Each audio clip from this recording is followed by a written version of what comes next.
आपके जीवन में शायद कई बार ऐसे मोड़ आए होंगे जब सामने कोई रास्ता नज़र नहीं आ रहा होगा, या कभी आपके सामने ऐसे सवाल ज़रूर आए होंगे जिसका कई प्रयास के बाद भी जवाब नहीं मिल पा रहा होगा।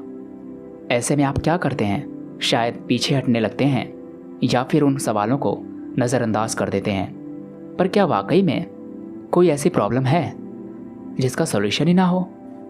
चलिए इसे एक उदाहरण के माध्यम से समझते हैं। जब पहली बार ये सवाल उठाया गया होगा, क्या वाकई में कोई ऐसी वस्तु बनाई जा सकती है जिस पर बैठकर चांद पर जा सके? आपके लिए इसका जवाब बड़ा आसान होगा, क्योंकि ये चीज़ें आज आपके सामने हैं। चलिए सिचुएशन को थोड़ा और कॉम्प्लेक्स बनाते हैं। जरा उस समय के बारे में सोचिए जब ये सवाल उठाया गया होगा। उस समय के लोगों के बारे में सोचिए, उनकी मानसिकता के बारे में सोचिए। मान लीजिए आप उस समय के एक आम इंसान हैं। अब आप बताइए, क्या अभी भी आपका जवाब यही रहता, या शायद आपको ये लगता, नहीं यार ये तो पॉसिबल ही नहीं है, ये क्वेश्चन ही बेकार है, हमें पागल बनाया जा रहा है, भला ऐसी कोई चीज़ हो सकती है जिस पर बैठकर चांद पे जाया जा सके? फालतू के सवाल हैं ये सब। और आप शायद उन चीज़ों पर या उन प्रश्नों पर विचार नहीं करते और ना ही विश्वास करते हैं। आप उन्हें इग्नोर कर देते हैं। पर सच्चाई यह है कि फ़ोन और रॉकेट का आविष्कार हुआ, और इन्हीं आविष्कारों ने लोगों के लॉजिकल बिलीफ की धज्जियां उड़ा दी। चलिए मैं आपको एक छोटा सा टास्क देता हूँ। आप 10 लोगों को ये बताइए कि हम पास्ट या फ्यूचर में जा सकेंगे। मुझे विश्वास है कि आपको कई जवाब ऐसे भी मिलेंगे जैसा अभी हमने पीछे डिस्कस किया। एक दिन फ्यूचर में वो भी दिन आएगा जब ये चीज़ पॉसिबल हो जाएंगी और फिर से इलॉजिकल बिलीफ की धज्जियां उड़ेंगी। तो ये तो मान के चलिए कि जवाब तो हर सवाल के हैं, या यूँ कहें कि सॉल्यूशन हर प्रॉब्लम का है। पर सॉल्यूशन इतने आसान नहीं होते। लाइफ में कई प्रॉब्लम ऐसी होती हैं जिनका सॉल्यूशन ढूंढने के लिए आपको प्रॉब्लम की बाउंड्री से बाहर जाना होगा। इसके लिए आपकी इमेजिनेशन पावर बहुत स्ट्रांग होनी चाहिए। याद रखिए, logic takes you from A to Z, but imagination takes you everywhere. पर यहाँ एक बात हमेशा ध्यान रखें कि imagination is a good thing, but over imagination is not a healthy sign. कई साल पहले ग्रीस के एक छोटे से गांव में एक बिजनेसमैन था जो अपनी बेटी के साथ रहता था, और उसी गांव में एक मनी लैंडर भी रहता था जो लोगों को लोन दिया करता था। एक बार बिजनेसमैन ने उस मनी लैंडर से 1000 यूरो उधार पर ले लिया ताकि वो अपना बिजनेस बढ़ा सके।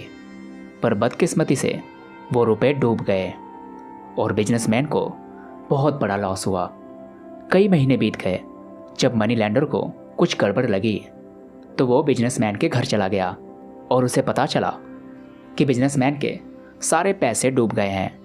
बिजनेसमैन ने उससे माफ़ी मांगी, पर मनी लैंडर लालची था। वो लगातार अपने पैसों की मांग कर रहा था। पर उसी दौरान उसकी नज़र बिजनेसमैन की लड़की पर पड़ती है जो बेहद खूबसूरत थी। वो मनी लैंडर उस पर फिदा हो जाता है। उस खूबसूरत लड़की को देखकर मनी लैंडर के दिमाग में एक आइडिया आता है। उसने बिजनेसमैन से कहा कि मैं तुम्हारी सारी उधारी माफ़ कर दूंगा, पर मेरी एक शर्त है। मैं चाहता हूँ कि मैं तुम्हारी बेटी से शादी करूँ।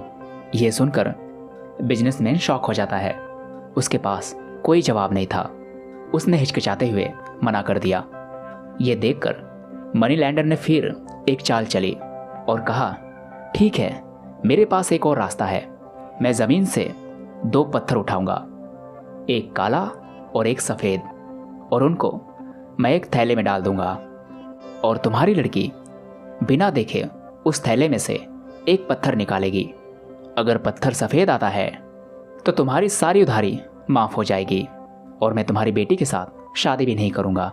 पर अगर पत्थर काला निकला तो तुम्हारी सारी उधारी माफ़ तो हो जाएगी, पर मैं तुम्हारी बेटी से शादी ज़रूर करूँगा, यानी तुम्हें अपनी बेटी मुझे देनी होगी।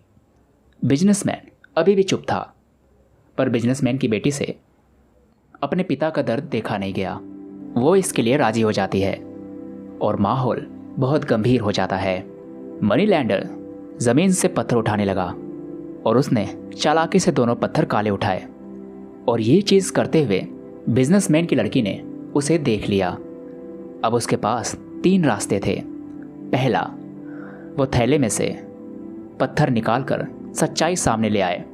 दूसरा, या पत्थर ही उठाने से इनकार कर दे।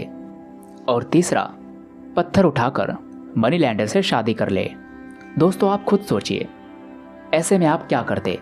उन तीनों ही रास्तों में या तो उसका या उसके पिता का ही नुकसान था। अब ज़रा सोचिए, ऐसे में आप क्या करते?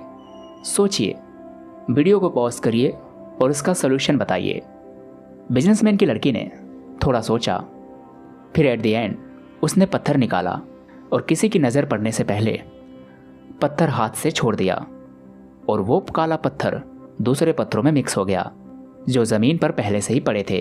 लड़की ने माफ़ी मांगते हुए कहा, आप थैले में देख लें, अगर इसमें सफ़ेद पत्थर निकला तो जो पत्थर मैंने निकाला था वो काला रहा होगा, और अगर इसमें काला पत्थर निकला तो जो पत्थर मैंने निकाला था वो सफ़ेद रहा होगा। और जैसा कि आप सभी जानते हैं, उस थैले में जो पत्थर बचा था वो काला पत्थर था। और रिजल्ट भी आप समझ ही गए होंगे। अब ज़रा सोचिए, आपके माइंड में क्या रास्ते, क्या विकल्प आए होंगे। और ऐसा ही कुछ हमारे लाइफ में होता है। हम थोड़ा भी अपने इमेजिनेशन को यूज नहीं करते। हम सॉल्यूशन ढूंढने के लिए प्रॉब्लम के आसपास घूमते रहते हैं। क्या आपने उस गेम के बारे में सुना है जहां 9 डॉट्स होते हैं और आपको सिर्फ 4 लाइनों से उन सभी डॉट्स को छूना होता है? वो गेम भी तभी सॉल्व हो पाएगा जब आप उन डॉट्स के बाहर निकलेंगे।